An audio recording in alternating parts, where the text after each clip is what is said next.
Hello and welcome back. In this lesson, we are going to create player dash ability with cooldown, and the cooldown timer will be displayed on the screen.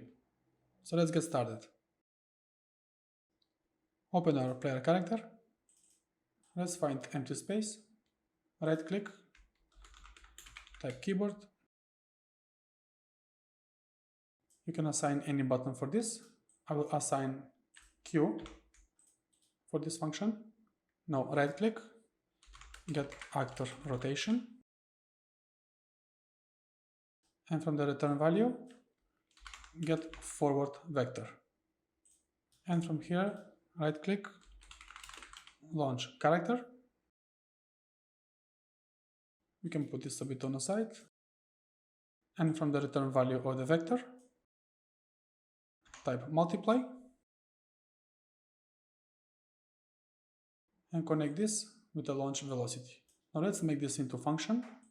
Select all, right click, collapse to function. Now let's rename this function player dash. Open this function. Let's make it a bit more tidy. Now what this essentially do is we're getting the player rotation. So anywhere we are rotating the character, and we are getting the forward vector. So that's a straight line from our player character. So we have to convert this pin here into float. So right click in this circle, convert pin, and choose float single precision. So now we have this float. Take this and put it into the input. Select the input. On the right side we can rename this dash speed. Now let's go back to our event graph. Now every time when you're pressing Q, you can input here a number. Let's say 4000. Now let's see once again. When you press Q, you're getting the player rotation and the forward vector, and we are multiplying this, and we are launching the character in the direction that we are facing. Now let's try it out. So I'm going to press Q. So everywhere I'm facing, when I press Q, player slides. Okay, now let's see what kind of problem you might encounter. Let's go back to our character. Select character movement, and here type friction. So if this is selected, when you do the dashing now, you're going to slide big time. So you don't want your player to slide like this. That's why you have to uncheck this. So character movement, type friction here, and use separate braking friction. So uncheck this. So now when you dash, it's more controlled. Now you don't want to spam this all the time by pressing Q. We want to have a little bit of break, like a couple of seconds before you use it again. Let's go back to our character. Put this on the side. And right click, type do once. So every time when you're pressing Q, you can do this only once, unless you reset it. So now when you're playing the game, I'm keep on pressing Q, nothing's gonna happen because I can do it only once. Let's go back to our character. Now after doing once, I'm gonna put this back. Right click and custom event. And here type start dash cooldown. Now we are going to create a timer like the previous lessons. We can use this for cooldown. So every time we are going to press Q, we are going to dash. So let's connect this. And then we can use this timer to wait a couple of seconds before we can use it again. Now let's say we want 3 seconds as a cooldown. Now what does this mean? When you press Q, you can use it only once. The player will dash, and after 3 seconds, we have to tell this node to reset. Now the easy way to do this is right click, another custom event, and we can type here dash ready. So as you know, this custom event will not do anything until you explicitly call it. So right click, dash ready.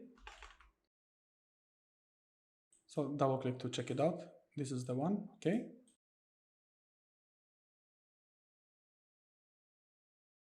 So after 3 seconds, we want this dash to be reset. But here there might be a problem because we have to tell this timer to stop and then dash to be reset. Now again, let's put here custom event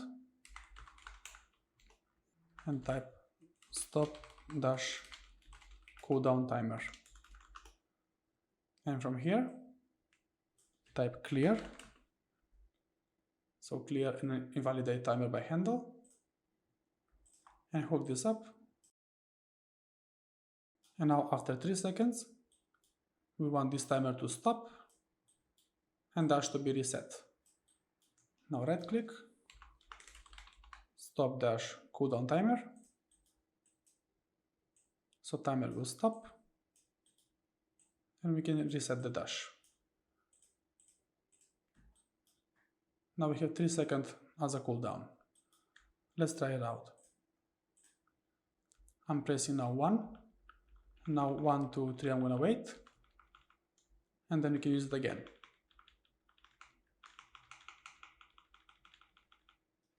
Okay, let's go back. Now let's see how we can see the cooldown text on the screen. Open the content drawer, open the widgets folder, and let's go to our player HUD. On the left side, we can type horizontal box. Drag this box here on the screen and drag a text inside. Now select the horizontal box on the left side and here make it size to content. We need this box to be a variable, so select it and type dash cooldown underscore box. So this is the name of our box. Now let's select this text and we can type inside dash cooldown colons and make it one space. Now let's take one more text and drag it inside the box. So this is going to be the number of the cooldown. Type 0. And we need this number to be a variable. So top right corner, make it as a variable. And rename this dash cooldown underscore text. Now we don't want this text to be all the time on the screen. Now when you play the game, we don't want to be like this. We want every time when you're using the dash, then to show this text. Now let's see how we can do this. Go back to our player HUD. Now select the dash cooldown box and in the right side type visibility. So we need to be collapsed. So by default, this whole box is going to be invisible. Now let's go back to our character. We have this player HUD variable, drag and drop, get player HUD, and we have to type the name of the box. So get cooldown underscore box. And from here, type set visibility. And now we can toggle visible or invisible. But first, let's make it as a function. Right click. Let's go collapse to function. And we can name this function set show cooldown text. Let's open this function. Let's make it a bit more clear. Now take this pin and put it here in the inputs. Select the inputs and rename this visibility. So we are all done here with this one. You can close it up. And now this box, we can make it visible or invisible. Now when you play the game, because we have set this to be invisible by default, it won't be shown. Now every time when you're using the Q button, we want to be shown. Let's go back to third person character. We can make this box visible when you're pressing Q. So let's make a bit of space. You can detach this, connect it, and connect the timer. Now when I press Q, we are seeing the timer. And when we have 0 cooldown, we can remove this from the screen. Now if you remember, we have this number as a variable, so dash cooldown. So we need to make this, for example, 5, 4, 3, 2 to be as a cooldown seconds. Now let's detach this for now, put them on the side. Now take the player HUD variable and select get and type the name of the variable, get cooldown text.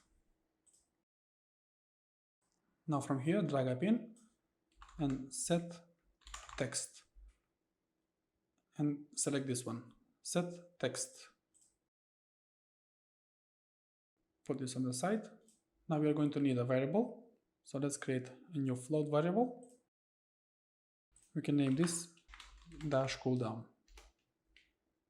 Make this as a float, and here you can select how much you want to be the dash cooldown. Let's put initially 5. Now get the variable. Since we have initial variables of 5, we need to go minus, so 5, 4, 3. So from here we need to type minus, subtract, we need to take 1. Now get the dash cooldown, and now we have to set it and connect this with a set. So in order this to be as a text, the final output from here, type to text. And we need to text float. Select this one. Now we can convert that number into a text. Put this a bit more on the side. Let's make it more tidy.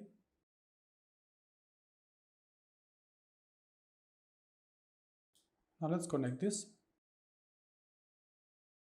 Now we have to take this looping and 1 second, which means it's going to repeat every second. So 1, 2, 3, this is going to fire. Now let's go back to our game. When I press Q,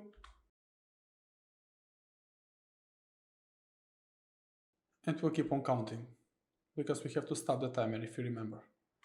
Let's go back to our character. Now for now, let's disconnect this and let's make it as a function. All of this, and right click, collapse to function, and type set dash cooldown. Open this function. Let's make it a bit more tidy. If you remember in the previous lessons, when you are setting up player health, it's going to be the same. So we have to detach this and connect this with the input. If you don't remember how we are setting this up, you can go back to the previous lessons to see how we are setting up the player health. Okay, from here, right click, type return, so add return node, connect this, and the final output of the dash cooldown, connect it in the output here. And on the right side, we can type dash cooldown return. I'm going to double click here to make this a bit more tidy.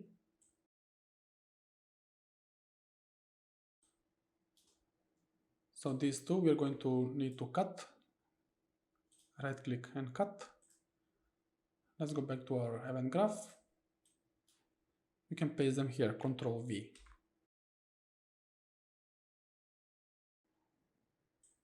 So every second we are going to set the dash cooldown. And now because we have here 5, we can take one of that and we're going to set it with this new value. And that way we're going to have better setup. When you press Q,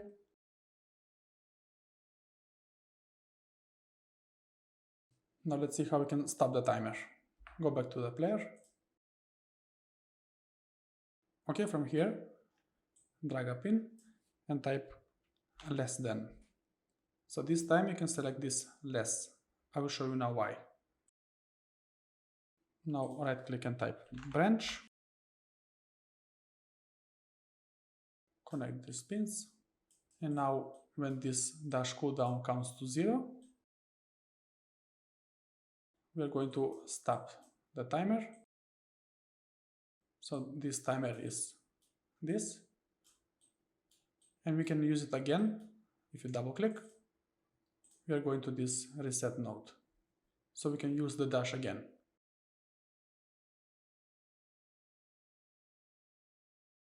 Okay, now let's see how it's gonna be now. Let's play the game. So 5, 4, 3, I cannot use it now while timer is on. Now why I put -0, I will show you now why. If you go back to the character, so every time when the timer comes to 0, we want to reset the cooldown to 5. There's an easy fix for this. Let's put this a bit more left here. You can detach these pins. And set dash cooldown, you can put it over here. We need some more space here.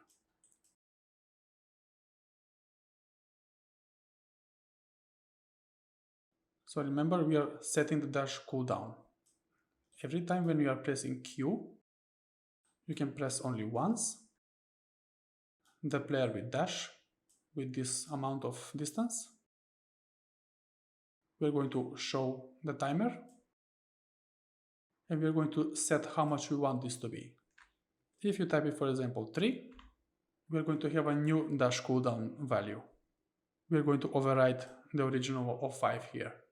So we are setting this to 3. And then from that 3, we're going to take 1.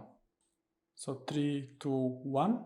And when it comes to 0, we are stopping the timer and we can use it again, the dash. But this time we want to hide the timer.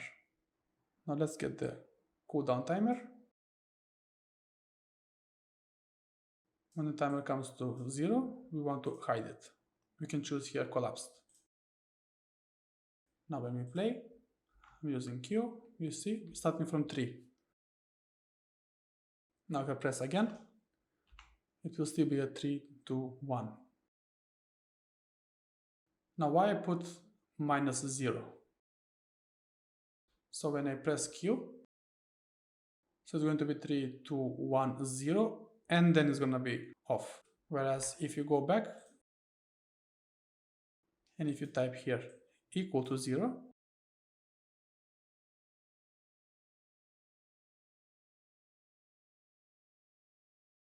now when it's going to be 3, 2, 1, and now it's disappearing. So that's the difference. Depending on what you want to achieve, you can either put 0 or -0. So again, if you go Q, but I prefer to have this 0 and then to reset. So I'm going to put this as a less than 0. I'm going to delete this. Now let's try again. So 3, 2, 1, 0, and then I'm going to be able to reset. Okay, so let's go back. So this is how you are setting up the cooldown. Let's repeat one more time. When you press Q, you can use it only once. So player will dash 7000 distance, and the dash cooldown text will show on the screen. And then we're going to set the dash cooldown. And once we set, the timer will start. And timer will be every second we are going to take -1. Remember, not from this original one, but from here what we are going to set. And then from the final result, when this timer comes to less than 0, we are going to stop the dash cooldown timer, which is this counting down, and we can reset the Q button, and the dash cooldown is going to be removed from the screen. Let's try again. So I'm dashing 1, 3 seconds, I'm pressing, I cannot do anything, and now I can do it again when the timer is off.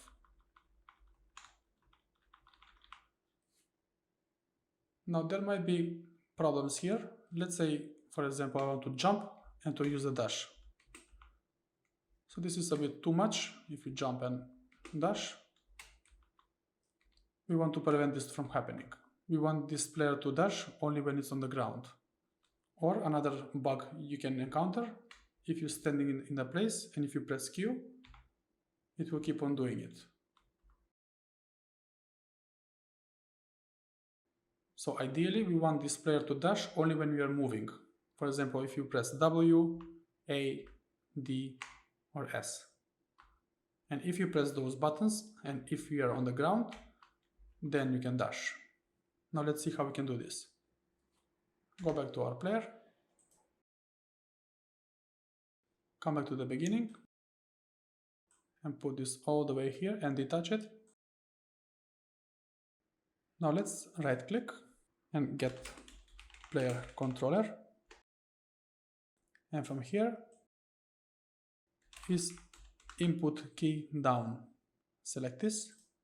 Now this means if this key is pressed, for example W, and we're going to need 3 more of this. So W, A, S, D. I'm just holding Control and D to duplicate. And instead of doing multiple like this and to connect, I don't prefer a lot of blueprints on the graph, so I can just delete this. We can put this blueprint here and we can connect all of them with only one blueprint, like this. So if we press W and here click, and we can assign A, here you can assign D, so W, A, D, S here. Let's put this on the side of it. And from one of the booleans, drag a pin and type OR. So OR boolean. We can add here multiple pins. So we have only one here. Press this plus icon. So 1, 2, we need more. And connect this. Now from here we're going to need branch. Connect this. And now let's make this as a macro. So select all, right click, and collapse to macro. And this macro will be called is WASD pressed. Let's double click this macro. Let's make it a bit more organized and tidy. So take this output here.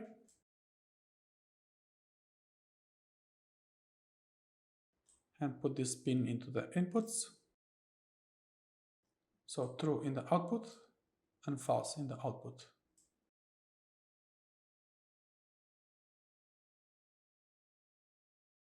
Now let's go back to our graph. Now we have this macro is WASD pressed. So from the player controller, we are checking if either of these are pressed. So W or A or D or S. If this is true, something from this pin will happen. And if it's not true, so if it's false, something from here will happen. Now when you press Q, and if WASD is pressed,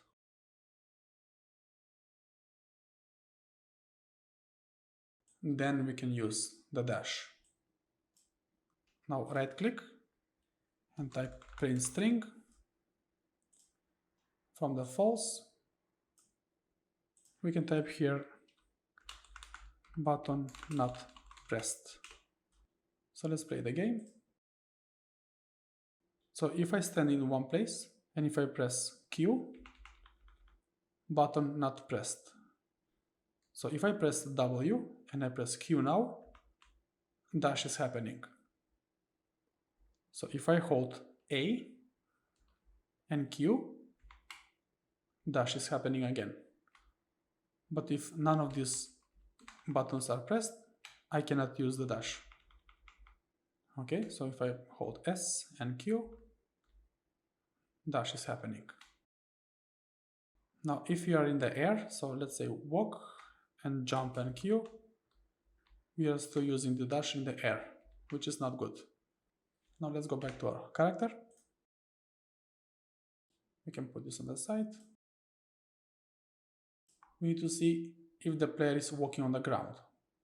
So take the character movement and type is on ground. So is moving on ground. We need one more branch. Connect the condition and connect this through with do once. I'll put this a bit down here. So if you press WASD and if the player is on the ground, then you can use all of this code on the right. Now let's take this button not pressed and from the false connect this and type player not on the ground. Now let's compile and save. Let's go to the game. Now if I walk and if I press Q, I can dash, but if I walk and if I jump, player not on the ground. So the second condition is not successful. So we are pressing the WASD, but we are not on the ground. And that's why we have this triggering. So I cannot use walk, jump, and dash. I cannot do it. I can simply walk on the ground, Q, and then I can dash left. I cannot jump and use it. Or if I stay in the one place, I cannot use. Okay, let's go back to our character. So we don't need these print strings anymore. Let's make it a bit more tidy. Now let's see how we can add visual effects to our dash. Let's go to our player dash, open this function, and when we are launching character, you can grab our player mesh and type attach emitter. So spawn emitter attached.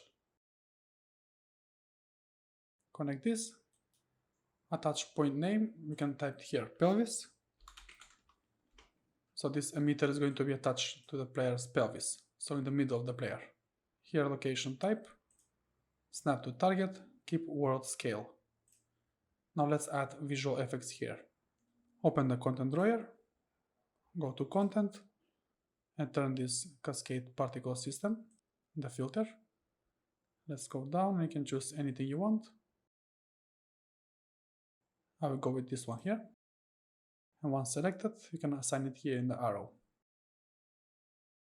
Now when you play the game, every time I press, I have this effect. Now if it's too big, go back to our third person character and make it 0.2, 0.2, and 0.2. So it should be much smaller, something like this.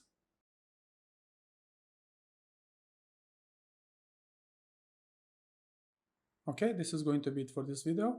Thanks for watching. I will see you in the next one.